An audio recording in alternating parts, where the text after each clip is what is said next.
Fala, galerinha! Beleza, beleza, beleza? Aqui quem fala com vocês é o professor Caio, professor de Física aqui do canal Educação. A gente está iniciando mais uma aula de Física da semana. Para fechar a nossa carga horária semanal da disciplina, a gente tem hoje 2 horários consecutivos, onde a gente vai trabalhar ainda com a óptica física. Porém, galerinha, nosso objetivo hoje não é mais trabalhar com as radiações eletromagnéticas. Hoje, nós vamos focar no princípio de Huygens, que fala sobre a difração, e no experimento de Young, que fala sobre a interferência de ondas. Então, nosso objetivo, nosso foco hoje, são estudar as ondas, mas vou dar mais foco para essa possibilidade de termos a luz num comportamento corpuscular e também a luz no comportamento ondulatório. Professor, como assim? A luz ela tem essa personalidade dupla de comportamento? Exatamente. E hoje o nosso foco é trabalhar um pouquinho sobre esse comportamento, descobrir um pouquinho sobre essa possibilidade da luz, ao mesmo tempo se comportar como onda e partícula. Beleza? Então hoje a gente vai discutir um pouquinho sobre esse tema na nossa aula de física. Galerinha de Jerumenha está participando do nosso encontro de hoje. Galerinha que está falando diretamente do polo SEDUC PI3. Galerinha, coloque aí o nome do polo, a unidade escolar que você está falando, de qual série, né? Que é a 3ª série, de qual turma, se A, B, C. Então, vocês comentem aí no chat que eu estarei aqui também verificando, comentando ou também compartilhando as informações que vocês estão falando no chat. Beleza? Galerinha de Curral Novo acabou de conectar. Muito boa tarde também para vocês. Ok? E no YouTube nós temos aqui a companhia da Rosário Alves, fazendo parte aqui da nossa aulinha do YouTube, e também da Érica Fernanda, que estão presentes aqui na nossa aula. Muito boa tarde a todos. Vamos começar o nosso encontro de hoje, tá?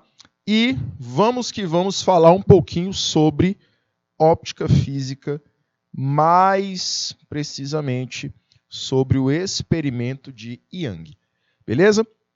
Nesse encontro de hoje, galerinha, a gente vai estar tratando na aula do dia 13 de outubro sobre esse tema na disciplina de Física.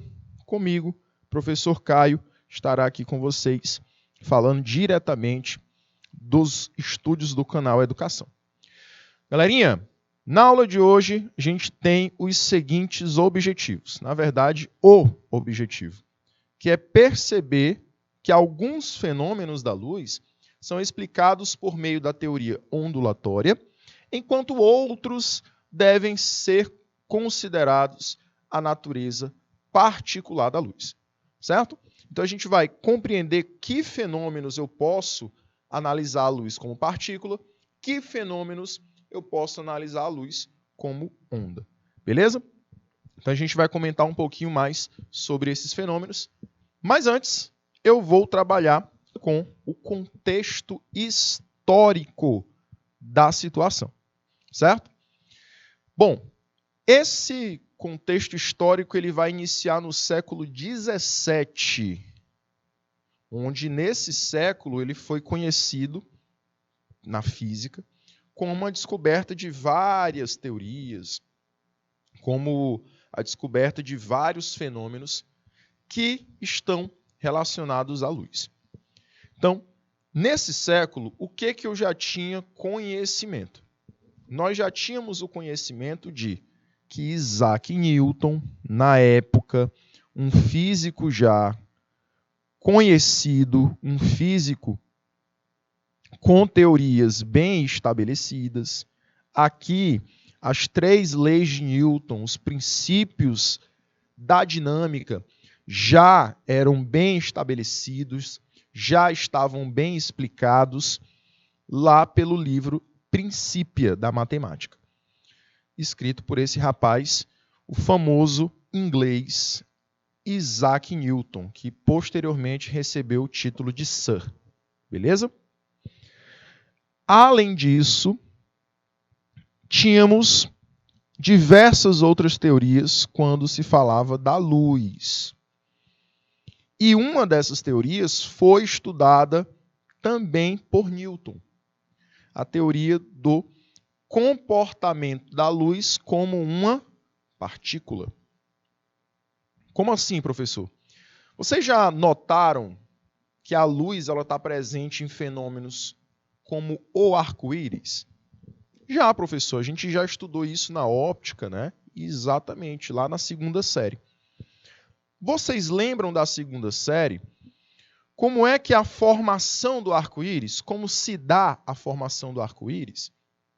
Professor, que eu lembre, a luz branca incide numa gotícula de água e essa gotícula de água vai ser um meio diferente do ar. Então, lá na água, você tem um processo de refração luminosa da luz. E quando essa luz ela é branca, que é a luz que vem do Sol, acontece uma refração dividindo essa luz branca em outras luzes de comprimentos de onda diferente. Não é isso? E esse processo de separar a luz branca em vários comprimentos de onda, começando no vermelho e finalizando no violeta, chama-se dispersão da luz branca. Show de bola? Ah, professor, lembrei. Aí vai formar aquela faixa de cores lindas, né? Um fenômeno maravilhoso de ser visto. Exatamente. Exatamente. Porém, para explicar esse fenômeno, usava-se a teoria corpuscular da luz. Porque se você pensar, imagina que a luz é uma partícula. Ela vai colidir numa outra superfície. O que acontece quando eu vou colidir uma bolinha numa parede? A bolinha, ela desvia a propagação inicial dela, né? Ela bate na parede e volta, bate na parede e desvia. Então, isso acontecia com a luz em alguns fenômenos. E outra coisa, se a gente lançar uma bolinha, ela vai ter a sua propagação retilínea, né?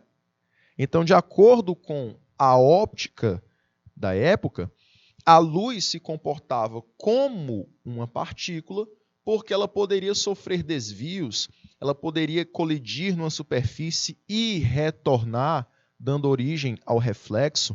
Ela poderia colidir numa superfície e desviar, passando para o outro meio, dando origem à refração.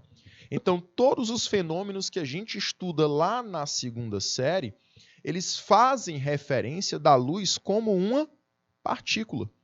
Usava, então, o comportamento corpuscular da luz. E Newton seguiu essa lógica. Ele foi um dos primeiros a trabalhar com o fenômeno da dispersão da luz branca. Na casa dele, ele aproveitou uma frechazinha de luz que entrava por entre a parede e colocou um prisma à frente dessa luz.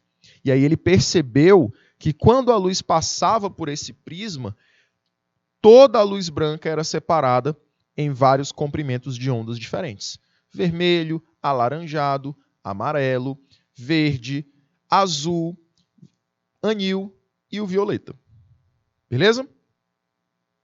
Aí, galerinha, ele explicou que esse fenômeno tinha como explicação a luz se comportando como partícula. E não só ele, né? Fenômenos da refração, fenômenos da reflexão, vários fenômenos, a luz se comportava como partícula. Porém, isso gerou uma curiosidade para outro físico, que era Christian Huygens, um físico holandês, que ainda estava engateando no quesito pesquisas na física. Ainda estava começando aí sua trajetória nessa área de pesquisa. Newton não, Newton já era conhecido, já tinha ganhado o título de Sir, já tinha a presidência da Royal Society, que é uma associação, uma sociedade de cientistas da época, que eram os mais poderosos, quando eu falo de nomes, né? Os mais citados, os mais importantes cientistas da época faziam parte dessa Royal Society, era uma sociedade inglesa de cientistas. Tá? E Christian Huygens ainda estava engatinhando nessa descoberta da pesquisa. E ele, então, duvidando das proposições de Newton, fez o seguinte questionamento. A luz é uma partícula? Pois vamos lá. E se eu incidir um feixe de luz para um lado e incidir um feixe de luz para outro?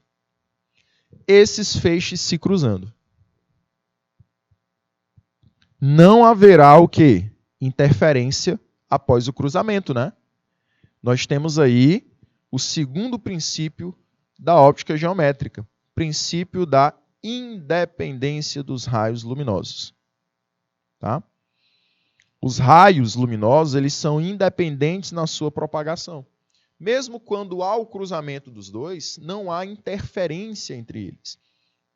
Ok? Então, se fossem partículas realmente, quando um raio de luz se cruzasse, o outro iria colidir nesse primeiro e a luz iria desviar.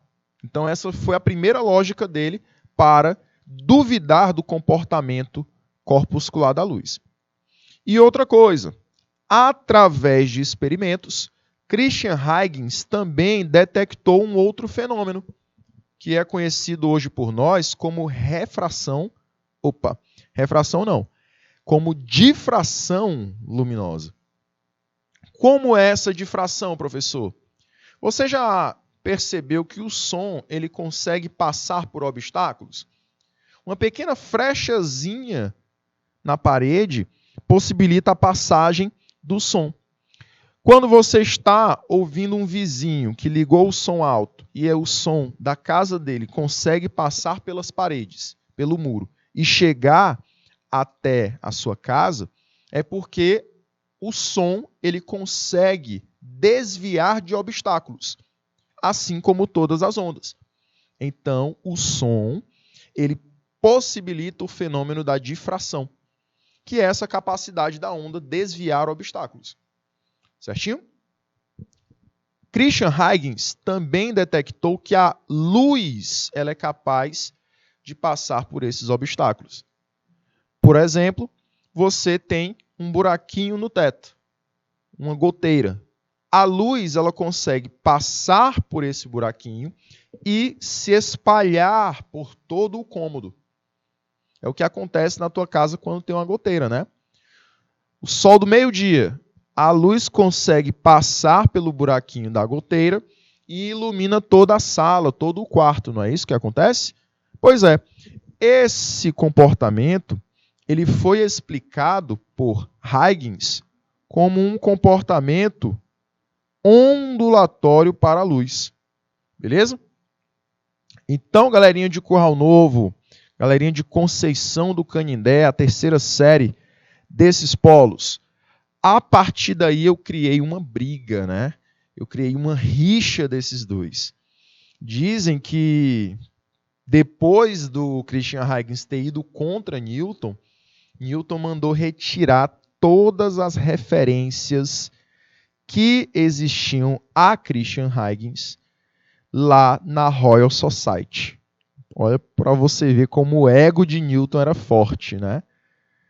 Ele mandou retirar quadros, qualquer referência que citasse aí Christian Huygens lá na Royal Society. Aí, galerinha, após esse questionamento, Christian Huygens se propôs a provar que Newton realmente não estava coerente com a sua ideia. E a partir daí, professor, o que aconteceu? Um século depois, na virada do século XVII para o século XVIII, nós tivemos uma mudança nesse pensamento da luz ser apenas corpuscular. Os trabalhos de Christian Huygens foram publicados ainda no século XVII, 1690, já no finalzinho do século, né? Porém, ainda não eram aceitas pela sociedade. Comunidade científica, ainda muito também pelas críticas feitas por Isaac Newton e pelas críticas feitas a Isaac Newton também, como ele fez críticas a um cientista de renome, Christian Huygens não foi tão levado a sério. Porém, como eu falei, no século XVIII, esse pensamento muda. Por quê, professor? Porque lá no século XVIII, nós tivemos Thomas Young realizando não só um experimento que comprovava a ideia de Huygens, mas modificou o experimento de Huygens para comprovar uma outra ideia, que só casava, só dava certo com ondas, que é o fenômeno da interferência. O experimento de Young, ele vai dizer que a luz também é capaz de sofrer interferência. Ok? Professor, então, se Thomas Young conseguiu mostrar um fenômeno físico que acontece em ondas, acontecendo com a luz também, e ainda existia o fenômeno provado por Christian Huygens, que também era um fenômeno capaz de acontecer com ondas, eu já tenho um placar de 2-1, né? Isso. Você já tem aí um placar de 2-1. Então, a partir do século XVIII, já começou aquela ideia de que a luz poderia ser realmente onda. Então, você já teve uma virada nessa ideia. E a partir daí, a curiosidade do homem foi exatamente essa, de encontrar a justificativa para que a luz ela possa ser realmente onda e partícula. Só que isso só foi mais a fundo descoberto no século XIX, no século XX, principalmente no século XX com a física moderna. Beleza? Mas também vai ser foco do nosso estudo daqui a alguns dias. Ok? Galerinha, passando um pouquinho sobre esse contexto histórico, a gente vai entender hoje o que é o princípio de Huygens, o que fala esse princípio, que aborda sobre o fenômeno da difração, e também a gente vai trabalhar com o experimento de Young, que vai trabalhar com a interferência luminosa. Beleza? Vamos então, galerinha, entender o princípio de Huygens. Basicamente, o princípio de Huygens, ele faz referência ao seguinte caso. Quando nós temos uma fonte de onda, uma fonte de oscilações, liberando essas oscilações em um meio, a onda ela vai se espalhar. Né? O som, por exemplo, tomando o som como referência, se eu ligar agora uma caixa de som, o som ele vai se espalhar por todo o ambiente e todos que estão presentes nesse ambiente vão conseguir ouvir aquela música. Galerinha, se eu estiver aqui nesse estúdio isolado acusticamente e eu ligar aqui meu celular, o som de uma música, se tiver uma frechinha que possibilita a passagem do som por ela, esse som ele vai passar e se espalhar no outro ambiente também. Certo? Então, esse fenômeno é o fenômeno da difração. Esse fenômeno que possibilita o espalhamento de ondas ao passarem por um obstáculo, na época já se conhecia. Porém, era um fenômeno que só acontecia em ondas. Imagine agora a luz também fazendo esse mesmo fenômeno. Também estando aí na lista das ondas que faz parte desse fenômeno da difração. O que Huygens descobriu? Ele descobriu que se a luz ela também se comportava da mesma forma como o som, então a luz também era uma onda. A luz ela também possibilitava o fenômeno da difração. Muitas vezes você tem o fenômeno da difração no seu dia a dia e não percebe. Por exemplo, você está num ambiente claro, num ambiente totalmente iluminado. E aí você abre a porta para entrar num ambiente escuro. Você abre só um pouquinho da porta, deixa passar ali só um pouquinho de luz, né? A luz, ela se espalha por aquele ambiente. Ela forma um cone de luz, mas ela também consegue iluminar fora desse cone. Certo? Então, esse fenômeno da luz conseguir se espalhar pelo ambiente é o fenômeno da difração. Ok? Então, a ideia de Huygens, o princípio de Huygens é que eu conseguia frentes de onda, olha só, frentes de onda passarem por obstáculos, passarem por orifícios e se comportarem como uma nova fonte de onda, com uma frequência igual à da fonte de saída, igual da fonte original. Então, como eu falei, o som ele vai ser ligado do alto-falante e liberado para um ambiente. Esse som vai passar por uma frestinha na parede e vai atingir o outro ambiente posterior à parede.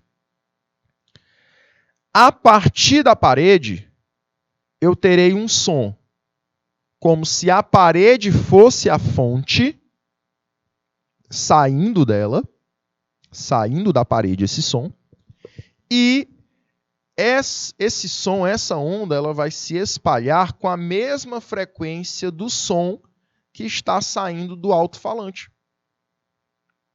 Esse é o princípio de Huygens.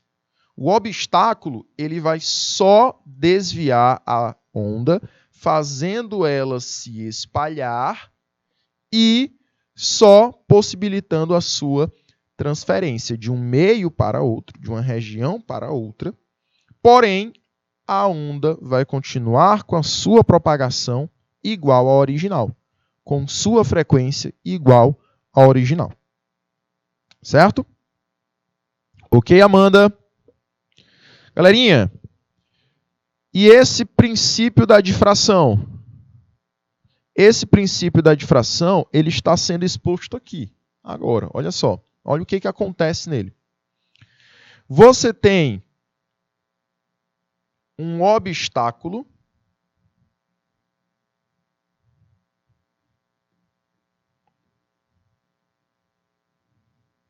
será essa faixazinha amarela nessa primeira imagem.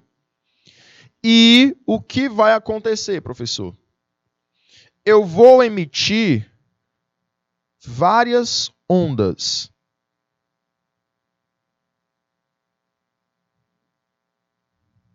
Então imagina que essas faixas branquinhas elas representam ondas. essa onda ela vai passar por esses obstáculos que vão possuir orifícios, certo? Que vão possuir orifícios. E essa onda ela vai passar por esses orifícios, se espalhando pelo novo ambiente. Então, esse espalhamento da luz é o fenômeno da difração. Tá? O fenômeno da difração representa esse encurvamento da luz ou de qualquer onda quando ela se encontra com obstáculos à sua propagação. Então, todas as vezes que eu vejo um obstáculo, que a onda passa por esse obstáculo e ela sofre esses desvios, ela sofre um encurvamento, eu estou falando do fenômeno da difração. Professor, e antes de se achar a difração, o que se considerava? Se considerava que a luz era retilínea, né? E não encurvada na sua propagação. Então eu trouxe aqui outras duas imagens que vão remeter ao pensamento de antes e o pensamento de depois.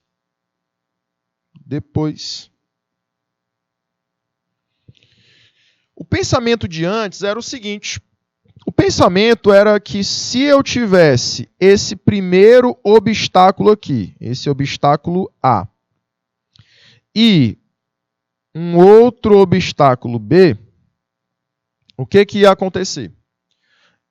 Eu ia ter uma fonte de luz que ia lançar raios luminosos.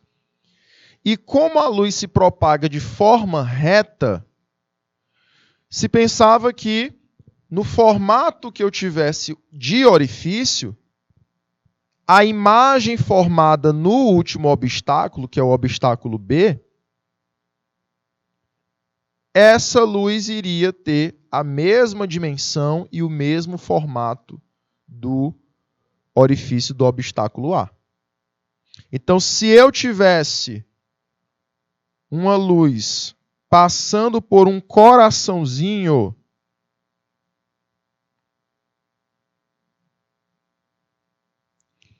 lá no último anteparo,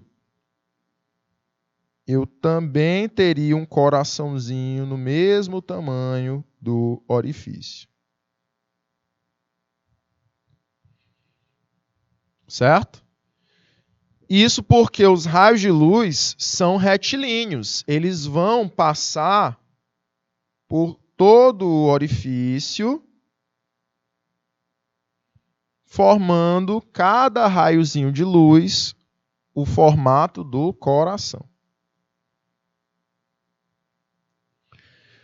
Porém, através da difração luminosa, foi possível perceber o contrário.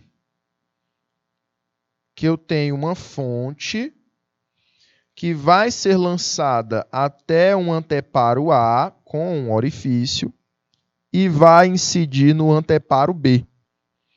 O que foi possível de provar?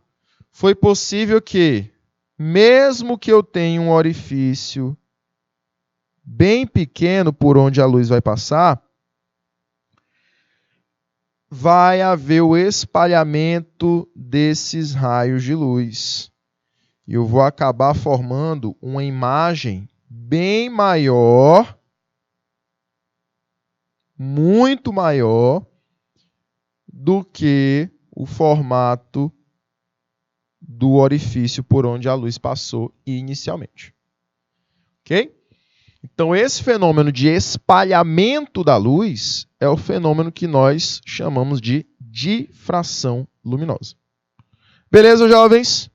Galerinha, vou te dar 2 minutinhos para você anotar essas informações e a gente volta já já com o experimento de Yang. Beleza? 2 minutinhos.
Bem, jovens, galerinha de Curral Novo, mediado pela professora Priscila. Vamos lá, tudo tranquilo por aí? Show de bola? Conseguiram entender direitinho o que é a difração luminosa, que é o espalhamento da luz ao passar por um obstáculo. Beleza? Show de bola, Luciano. Tranquilo? Beleza? Galerinha também de Baixa Grande do Ribeiro, galerinha de Uruçuí, estão com a gente também na aula. Pavussu, tudo show de bola? Pois, galerinha, vamos entender agora um segundo fenômeno. Esse segundo fenômeno é um fenômeno chamado de interferência. A interferência, ou também conhecida como superposição de ondas, é um fenômeno que eu terei duas ou mais ondas de mesma natureza e de frequências iguais ou semelhantes, bem parecidas, se encontrando e gerando uma onda só. Tá? Então aqui eu tenho que ter mesma frequência e mesma natureza.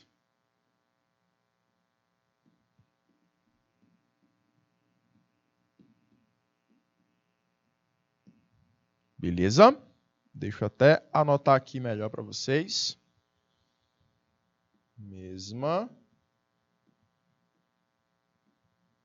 frequência.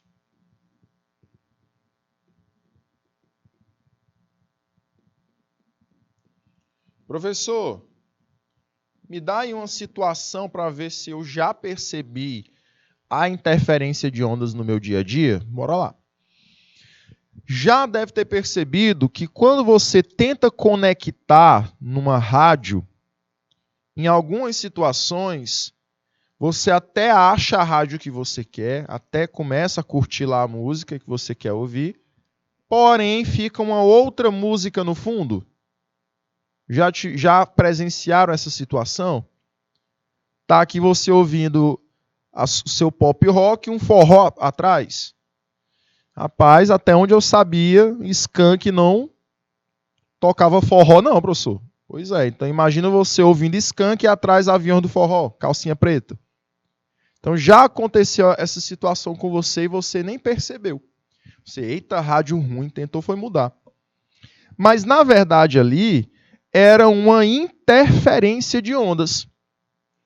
Enquanto a rádio original emitia uma onda de uma frequência, tinha uma rádio pirata emitindo uma onda com a frequência parecida, semelhante da primeira que você conectou. Por isso que se chama rádio pirata, porque ela estava roubando, ela está utilizando uma frequência parecida ou igual com a frequência da rádio original. Ok? E isso não pode. Quando se vai criar uma rádio, eles utilizam frequências de ondas que são divergentes de uma que já existe para que não aconteça esse fenômeno da interferência. Tá bom? Outra situação também que possibilita a interferência seria de você jogar duas pedrinhas num lago, uma pertinho da outra. E aí, galerinha, a primeira pedrinha cai, pluc, aí você começa a produzir vários círculos naquele lago. A segunda pedrinha cai também, aí você começa a produzir vários outros círculos perto daquele primeiro. Existe um ponto em que essas ondas elas vão se conectar. Olha só. Existe um pontinho que elas vão ter a mesma posição.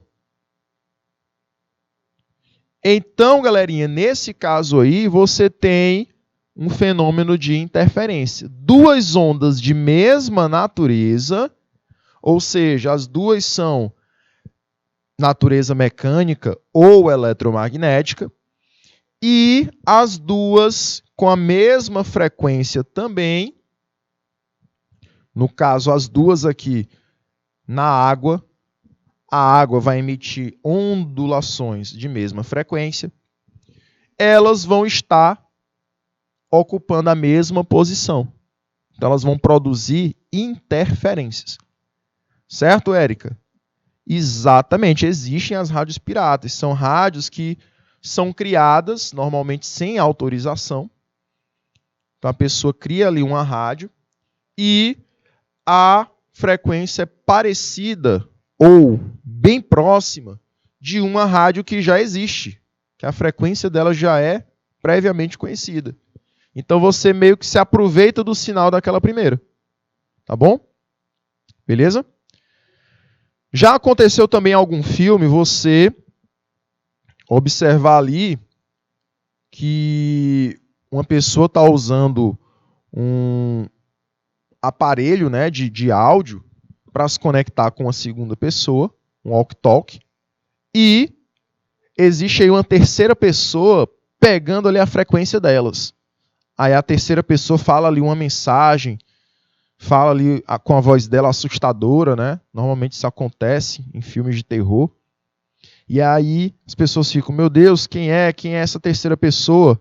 Ali ela se utilizou da mesma frequência das primeiras para emitir um novo sinal.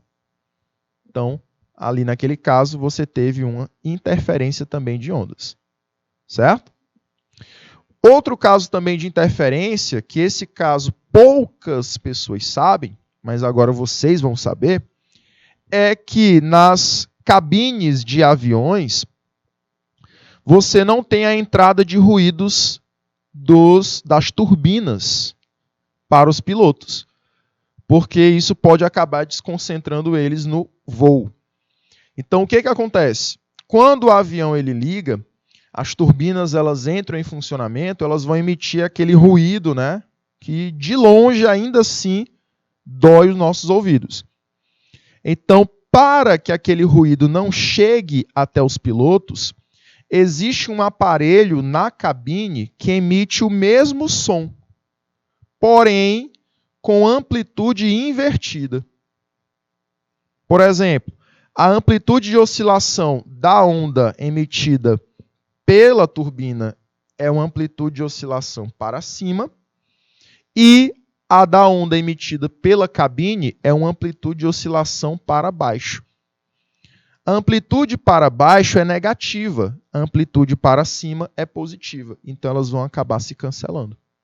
Você cria aí uma interferência do tipo destrutiva. E acaba que o som externo à cabine não chega dentro para os pilotos. Então eles só conseguem ouvir um ao outro. Eles não conseguem ouvir sons externos, sons vindos, oriundos da turbina. Beleza, jovens? Galerinha, antes da gente falar dos tipos de interferência, eu vou te dar mais 2 minutinhos, que é para você anotar essa informação, e a gente volta já já, tá bom? 2 minutinhos.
Vamos lá, galerinha. Vamos lá. Voltando aqui para a nossa aula, a gente vai então ver que a interferência de ondas ela pode acontecer de 2 formas diferentes. Ela pode acontecer quando o pulso está em fase. Você está observando aqui que as 2 ondas elas têm amplitudes para cima, tá? Ou as 2 teriam amplitudes para baixo. Beleza? Então, nesse caso, as amplitudes estariam em fase. Observa-se que uma fase seria um eixo, ou o de cima ou o de baixo. Tá bom? Então, como as 2 amplitudes elas estão em fase, eu tenho essa situação aqui. Ou as 2 estão para cima, ou as 2 estão para baixo. Beleza? Já uma situação que os pulsos estão opostos em fase seria uma situação mais parecida com essa segunda imagem, em que você tem um pulso para cima, positivo na sua amplitude e um pulso para baixo negativo na sua amplitude. Lembrando que a nossa referência será essa, tá, jovens? A amplitude ela é positiva para os valores acima do eixo de oscilação, que é esse eixo horizontal que está aqui separando as ondas, e é negativo para essa parte de baixo. A gente vai sempre lembrar disso lá da segunda série, tá? Lá no segundo ano você tinha essas referências de amplitude também, quando estudávamos onda. Beleza? Então, por isso que os pulsos são opostos em fase. Porque a amplitude da ondazinha maior, da ondazinha da esquerda, é uma amplitude positiva. Porém, a amplitude da ondazinha de baixo é uma amplitude negativa. Certo? Então, eles estão opostos em fase. Galerinha, e assim, a partir dessa relação de estarem ou na mesma fase ou opostos em fase, nós criamos as interferências que são construtivas ou interferências destrutivas. As interferências construtivas são aquelas que as ondas são somadas, ou seja, elas estão em fase. Por exemplo, quando as ondas estão em fase e elas terão uma interferência construtiva, a amplitude delas, que no caso das ondas sonoras, refere-se à intensidade da onda, o volume da onda. O volume delas é somado, ou seja, você vai ouvir o som ainda maior. Por exemplo, você está na frente de dois paredões. Os dois estão emitindo o mesmo som, emitindo a mesma música. Como os dois estão emitindo a mesma música e essas músicas elas vão ter a mesma oscilação, a oscilação emitida por elas está em fase.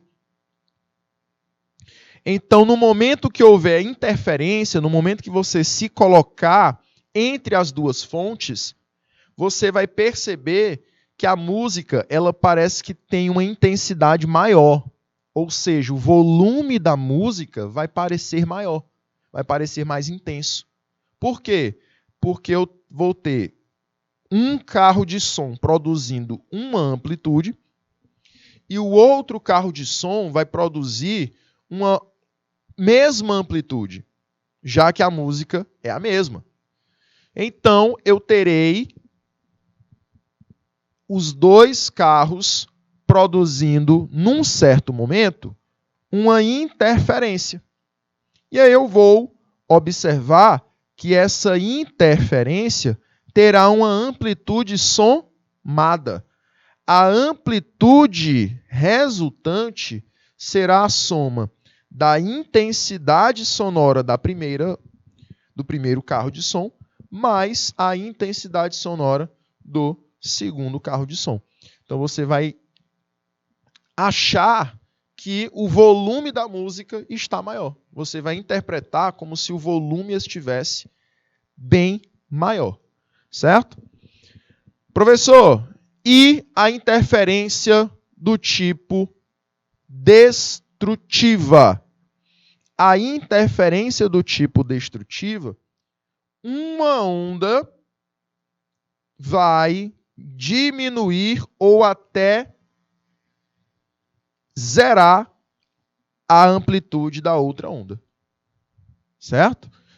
E essa interferência, ela só acontece quando eu tenho ondas opostas em fase.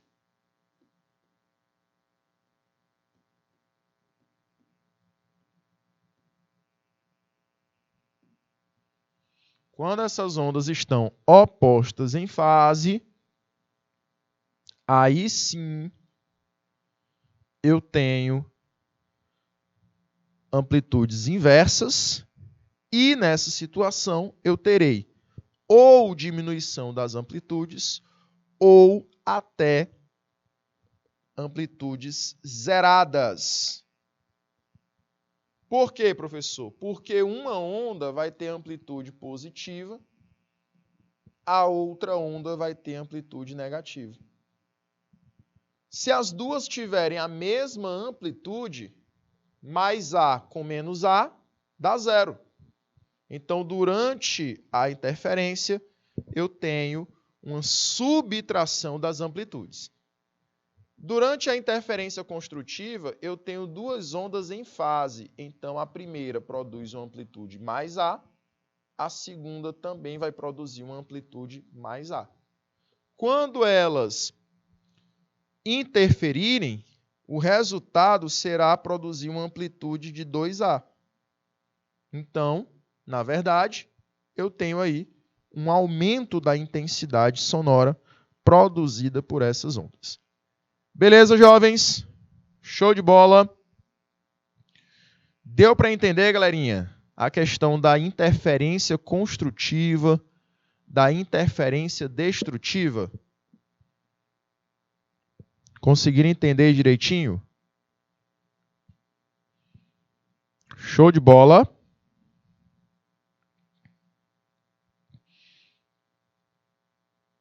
Beleza.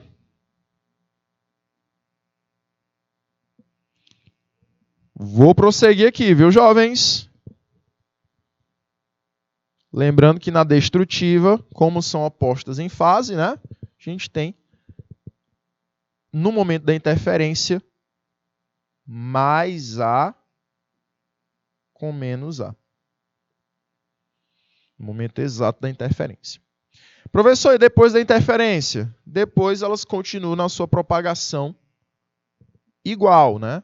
Elas vão continuar a propagação que elas já possuíam antes. Ok?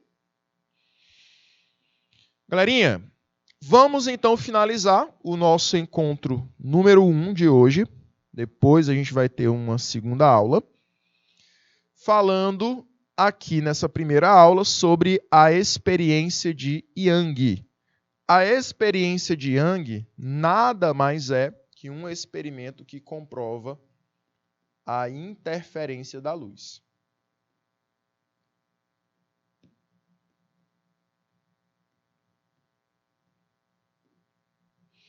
Beleza? Então ele só provou que a luz sofria interferência. Certo? Professor, e o que ele fez nesse experimento, nessa experiência? Ele utilizou basicamente o mesmo experimento de Christian Huygens. Porém, ele produziu pequenas alterações. Quais foram essas pequenas alterações? Ele, diferentemente de Christian Huygens, usou um primeiro obstáculo que possuía um orifício e, ao invés de usar um segundo obstáculo liso, sem nenhum orifício, ele acrescentou 2 orifícios a esse segundo obstáculo. E, por fim, colocou um terceiro anteparo, um terceiro obstáculo, para que a luz pudesse ser formada nele, né? Nesse terceiro obstáculo. Esse já não tinha nenhum orifício. O que acontecia, professor? Iria acontecer um processo de a luz, que era a fonte, lançar através dessa lâmpada raios luminosos que, ao passarem pelo primeiro obstáculo, iriam espalhar esses raios de luz. Iriam espalhar essa luz, provocando um fenômeno chamado de difração, que foi o fenômeno estudado por Christian Huygens. Certo? Porém, quando a luz já difratada passava pelo segundo obstáculo, com 2 orifícios, essa luz ela iria